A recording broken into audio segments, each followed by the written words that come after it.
Hoy voy a hablar de Mapocho, una novela de Nona Fernández.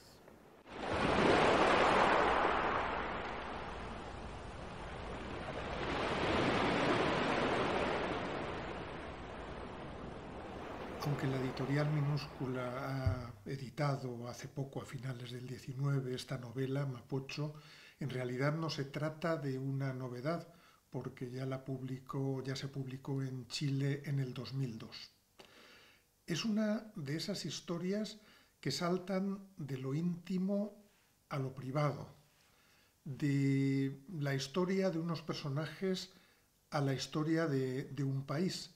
Por eso resulta difícil decir que los protagonistas son el indio y la Rusia, aunque es verdad que copan buena parte de la narración, pero nos damos cuenta de que, aunque se habla mucho de ellos, también se está hablando de la historia de Chile, de una historia de violencias, de torturas, de asesinatos. Se habla del presente, pero también se habla del pasado, que no siempre es tan pasado. El río Mapocho atraviesa la vida de estos dos personajes como atraviesa Santiago de Chile y de alguna manera también, de forma más metafórica, todo Chile. Voy a intentar resumir la historia, que no es fácil, por cómo está construida la novela, con un montón de voces, con un montón de perspectivas. Tenemos al indio y la Rusia, dos niños cuyo padre desaparece una noche.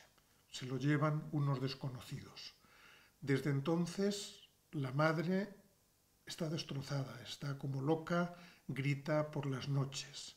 Ellos dos sienten una atracción incestuosa que la madre se esfuerza en evitar a toda costa. Un día se separan precisamente porque esa atracción incestuosa se concreta, la madre expulsa al indio de la casa y pasan tiempo sin verse. Y luego vuelven a reencontrarse, la Rusia busca a su hermano. No, me doy cuenta de que no es posible resumir esta novela narrándola de forma lineal. Así que lo voy a intentar de otra manera. Mientras pueden, los dos hermanos incestuosos se refugian uno en el otro. Los dos son, en cierto sentido, inocentes, porque todavía no arrastran las culpas del pasado, los silencios, las torturas y asesinatos.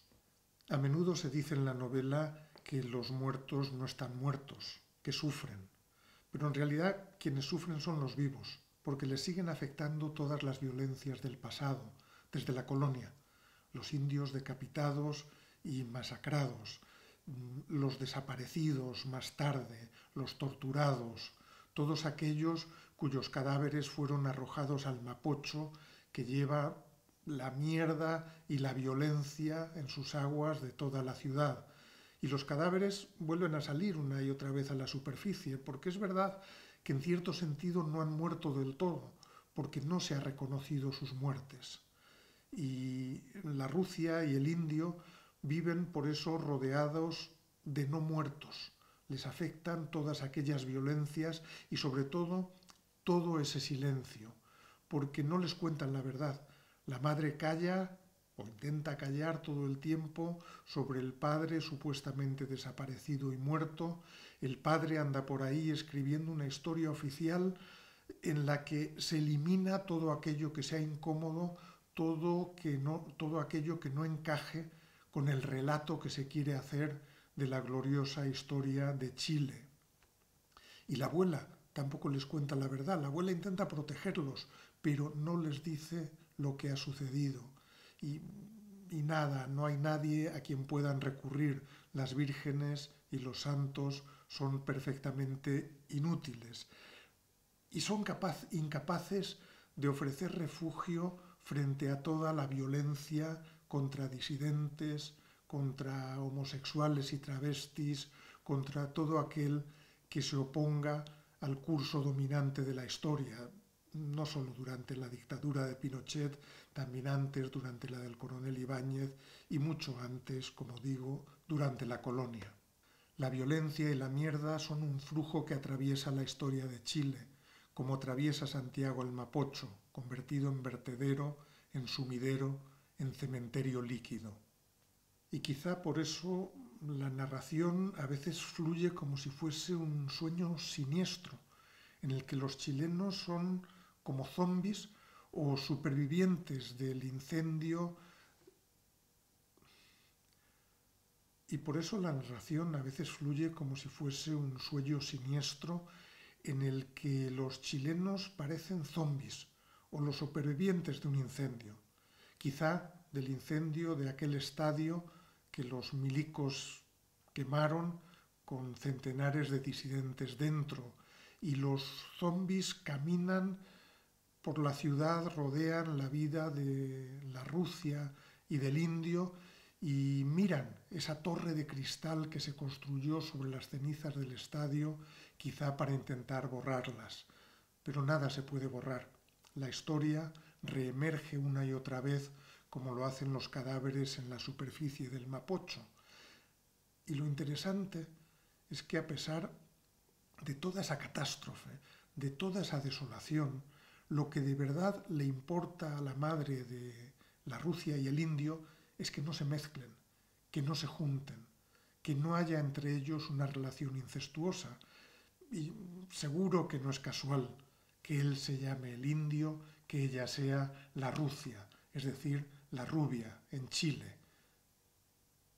No es casual que los dos representen dos razas. Lo que intenta la madre es que las razas no se junten. Ese es el gran pecado, al parecer, no los muertos, no todas esas violencias, no las torturas, sino la mezcla racial. Es decir,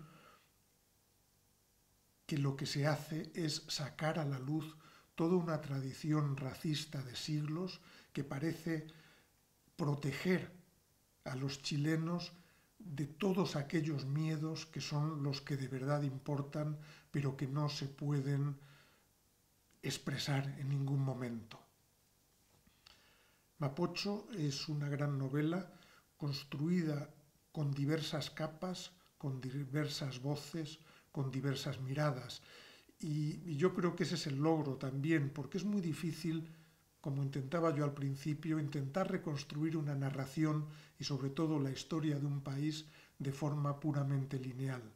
Mucho más interesante esa sucesión de miradas, de perspectivas, de voces que nos permiten acercarnos un poco más a toda la historia de horrores que en el fondo es la historia del pasado de cualquier país.